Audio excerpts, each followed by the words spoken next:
Please like and subscribe my YouTube channel. Chapter 1604 जियोयान के शब्दों के बजने के बाद लेई यंग, हुओ जिन और बाकी लोगों की आंखों में हत्या की इच्छा अचानक बढ़ गई। उनके आसपास की ऊर्जा में तीव्रता से उतार चढ़ाव होने लगा। फॉर्मेशन सेट करें। लगभग एक ही समय में पूरे आकाश में एक दो कठोर चीखें गूंज उठी। गू क्लैंस, यान क्लैंस, लेई क्लैंस और यहाँ तक हुन क्लैंस के लोगों ने बिजली की तरह गति के साथ अपनी फॉर्मेशन को सक्रिय करना शुरू कर दिया। भयानक डाउची पिलर्स हर दिशाओं से बादलों पर आरोपित किए गए। माइटी ऑरा ने माउंटेन रेंज के बाहर उन ऑब्जर्वर्स के दिलों को कांप दिया। वे बार बार आनंदित होते थे कि उन्होंने चार्ज नहीं लिया था, अन्यथा वे इतनी हिंसक बड़ी लड़ाई के सामने नष्ट हो जाएंगे। ऐसा लगता है कि आप सभी वास्तव में हार मानने को तैयार नहीं हैं। हुन तियांडी के चेहरे पर मुस्कान धीरे धीरे वापस आ गई क्योंकि वह आकाश में खड़ा था। वह एक बार फिर से उस हंसमुख, उदासीन तरीके से बदल गया। उसने जियोयान के समूह को देखने के लिए अपना सिर नीचे किया।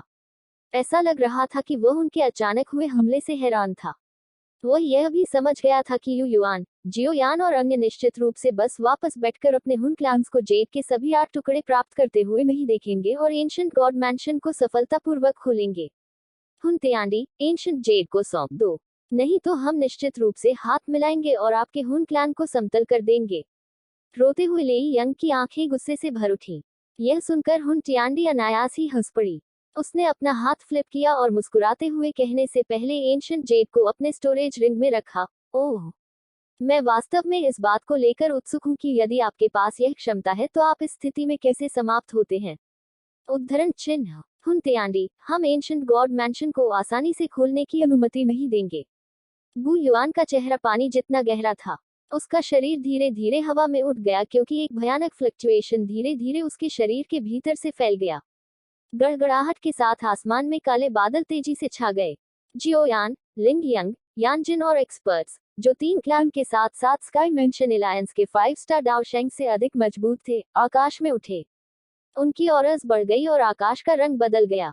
शीर्ष स्तर के एक्सपर्ट्स की संख्या के संदर्भ में 3 क्लैन्स और स्काई मेंशन एलायंस संयुक्त रूप से हुन क्लैन से कमतर नहीं होंगे। यह बताना संभव नहीं था कि अगर वे लड़ेंगे तो कौन विजयी होगा। गू युआन, मैंने पहले कहा है कि जियो क्लैन के विनाश के साथ अब कोई नहीं है जो मेरे हुन क्लैन को रोक सके। हुन तियांडी हंसे। गू युआन ने मुंह फेर लिया। वह बोलने ही वाला था कि गर्म स्वभाव के लेई यंग ने गहरी आवाज में पुकारा, तुम उससे इतनी बकवास क्यों कह रहे हो। लेई क्लैन के सभी सदस्य सुनते हैं। 9 ड्रैगन स्काई लाइटनिंग फॉर्मेशन का उपयोग करें।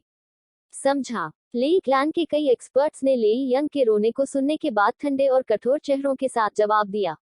तुरंत उनके शरीर के भीतर से कई चमकदार सिल्वर लाइट उठी और तेजी से आकाश में एक शक्तिशाली गरज के रूप में एकत्रित हुई। सिल्वर लाइट चमकी। अंत में यह 10,000 फीट बड़े बिजली वाले अजगर में बदल गया।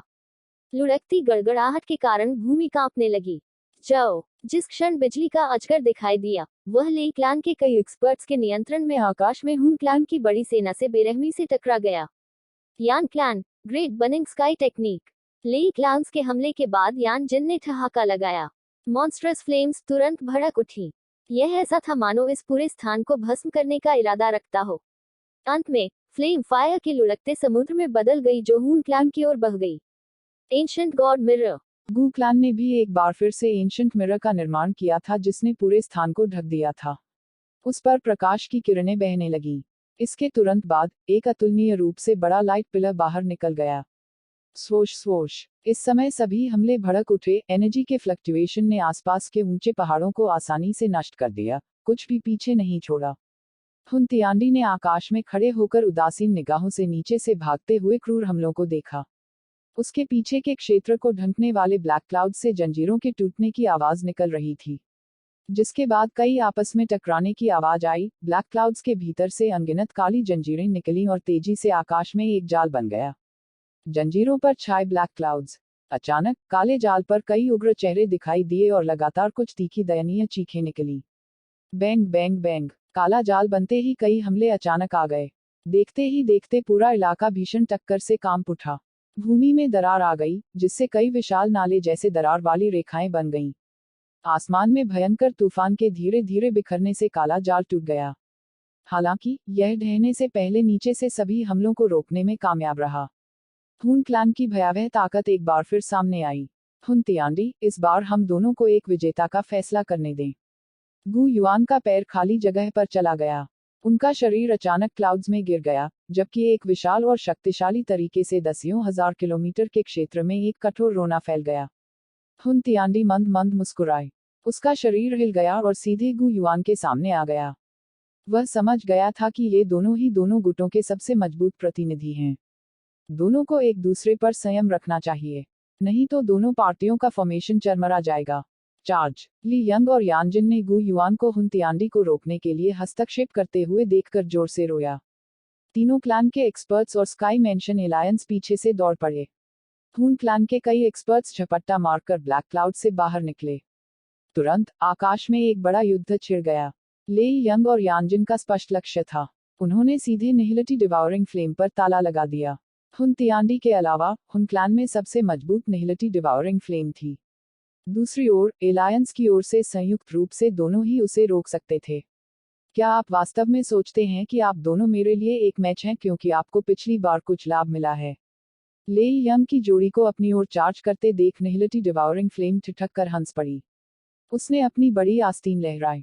ब्लैक फ्लेम एक मॉन्स्ट्रस अंदाज में उठी और सीधे ले यंग जोड़ी की ओर बढ़ गई। देखते ही देखते एक भयानक डिवाउरिंग पावर फैल गई। एक्सपर्ट्स की बढ़ती संख्या के बीच प्रहार करने के साथ पूरी माउंटेन रेंज तीव्रता से कांपने लगी। उस दृश्य ने दूर के उन लोगों के भावों को एक्सप्रेशन में एक ग्रेट चेंज का एक्सप्रेशन कराया। टकराना। जियोयान एक्सप्रेशनलेस था क्योंकि उसने एक पाम फेंकी और हुन क्लैन के एक्सपर्ट एलीट डाउज उनके स्पिरिचुअल बॉडी को धूल में चकनाचूर कर दिया। उसका बॉडी तुरंत चमक उठा और वह दूसरे एक्सपर्ट के सामने आ गया। हर बार जब वह मारा तो हुन क्लैन के एक एक्सपर्ट को पराजित किया जाएगा। यहाँ तक कुछ एक्सपर्ट डूशिंग गंभीर रूप से घायल हो गए थे और कुछ एक्सचेंजेस के बाद जियोयान के हाथों में वापस चले गए थे। जियोयान ने हुन क्लैन के उन एक्सपर्ट्स पर हमला नहीं किया जिन्हें वह जल्दी खत्म नहीं कर सका। वर्तमान में वह सबसे तेज गति से हुन क्लैन के सबसे अधिक एक्सपर्ट्स को मारना चाहता था। वर्तमान में वह हुन क्लैन के सबसे अधिक लोगों को मारने के लिए सबसे तेज गति का उपयोग करना चाहता था। उनकी एफिशिएंसी के साथ कुछ ही मिनटों में जियोयान के हाथों मारे गए हुन क्लैन के एक्सपर्ट्स की संख्या 2 अंकों तक पहुंच गई थी। इस लड़ाई में दी स्टेट सोल द्वारा लाए गए लाभों का भी खुलासा किया गया था। रिच मर्डरस ऑरा ने जियोयान के बॉडी को ढंक दिया। टकराना। जियोयान ने एक एलीट 3 स्टार डाओशेंग को खून के एक समूह में हुराकर ब्लड फॉग में अपना हाथ बढ़ाया। उसने अपना हाथ जकड़ लिया और सोल का बचा हुआ फ्रैगमेंट वेपराइज हो गया। जियोयान के पीछे अचानक एक लहर दिखाई दी, जैसे उसने हुन क्लैन के इस एलीट डाओशेंग को मार डाला था। एक घनी ब्लैक फ्लेम भड़क उठी। यह एक ब्लैक भाले में बदल गया जो जियोयान के सिर के पिछले हिस्से पर बेरहमी से मारा। हालांकि वह काला भाला अभी भी जियोयान के सिर से कुछ सेंटीमीटर की दूरी पर था जब उसे एक क्लैंग की आवाज के साथ उड़ते हुए भेजा गया था। वह दृश्य ऐसा प्रतीत हुआ जैसे जियोयान के चारों ओर एक अदृश्य अवरोध था। हुनमी शेंग, तुम वास्तव में अभी भी जीवित हो। जियोयान ने अपना सिर घुमाया। उसकी नजर उस ह्यूमन फिगर की ओर रही जो पूरी तरह से ब्लैक फ्लेम में लिपटी हुई थी। हालांकि जियोयान अपनी उपस्थिति को स्पष्ट रूप से समझने में असमर्थ था, लेकिन उसकी डी स्टेट सोल की भावना ने उसे बाद वाले को लगभग तुरंत पहचानने की अनुमति दी थी। यह व्यक्ति हॉल ऑफ सोल, हुनमी शेंग का चीफ था, जो उस समय जियोयान द्वारा मारे जाने के बाद उसकी सोल के ट्रेस के साथ भाग गया था। जियोयान, मैं इतनी आसानी से नहीं मरूंगा। सर निहिलिटी ने मुझे अपने सार फ्लेम से एक शरीर बनाने में मदद की थी। मेरे वर्तमान स्व की तुलना उस समय से नहीं की जा सकती।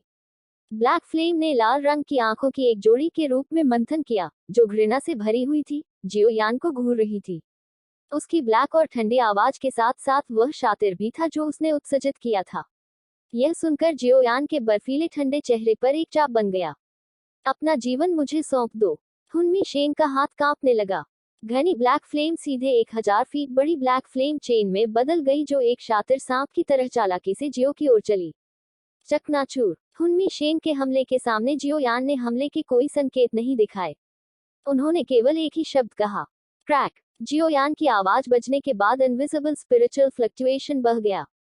ब्लैक फ्लेम की चेन लगभग तुरंत ही ढह गई। उस पर लगी ब्लैक फ्लेम भी अतुलनीय रूप से मंद हो गई थी। डी स्टेट की सोल का हमला कुछ ऐसा था कि एक 8 स्टार डाओशेंग भी कम आंकने की हिम्मत नहीं करेगा। यद्यपि निहिलिटी डिवाउरिंग फ्लेम ने उसके बॉडी को फिर से संगठित करने के लिए एक महान प्रयास किया था, उसकी ताकत 7 स्टार डाओशेंग या उससे भी ज्यादा थी। वर्तमान जियोयान के साथ बहुत अधिक अंतर था।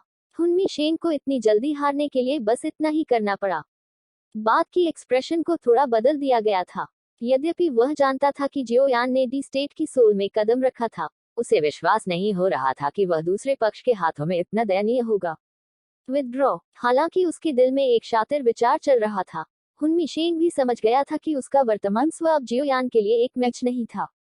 उसने तुरंत अपने दांतों को जकड़ लिया और जल्दी से वापस खींच लिया। तुम्हें इस बार बचने का मौका नहीं मिलेगा। जियोयान की आंखों ने हुनमी तियान को ठंडे और उदासीन तरीके से देखा। उन्होंने एक कदम आगे बढ़ाया और स्पेस में फ्लक्चुएट आया। वह वास्तव में बाद वाले के पीछे गोस्ट की तरह फैशन में दिखाई दिया था। उसने अपनी उंगली आगे की और सीधे हुनमी तियान के चारों ओर ब्लैक फ्लेम के माध्यम से प्रवेश किया। दी स्टेट सोल की फ्राइटनिंग स्ट्रेंथ बिना रुके ही भड़क उठी। टकराना। हुनमी शेन का बॉडी धीमी और गहरी दबी आवाज के बीच अचानक अकड़ गया। उसके चारों ओर की ब्लैक फ्लेम तुरंत गायब हो गई, जिससे अंदर एक सिकुड़ी हुई आकृति दिखाई दे रही थी। उसके सिर पर कोई चोट नहीं आई थी, लेकिन हुनमी तियान की वो आंखें खोखली थी। जियोयान की उंगली से पहले उसकी सोल पूरी तरह से गायब हो गई थी। क्या यह दी सोल स्टेट का स्पिरिचुअल प्रेशर है? जियोयान ने अपनी उंगली को देखते हुए खुद को बुदबुदाया। उसने हुनमी तियान को मारने के लिए डेमोनिक लोटस फ्लेम को प्योरीफाइंग करने के लिए किसी भी डुक्युई का उपयोग नहीं किया। उसने जो कुछ किया वह अपनी स्पिरिचुअल स्ट्रेंथ पर भरोसा करना था, ताकि बाद वाले को बिजली की तरह गति से मार सके। ऐसी भयावह स्ट्रेंथ वास्तव में दी शब्द के योग्य थी।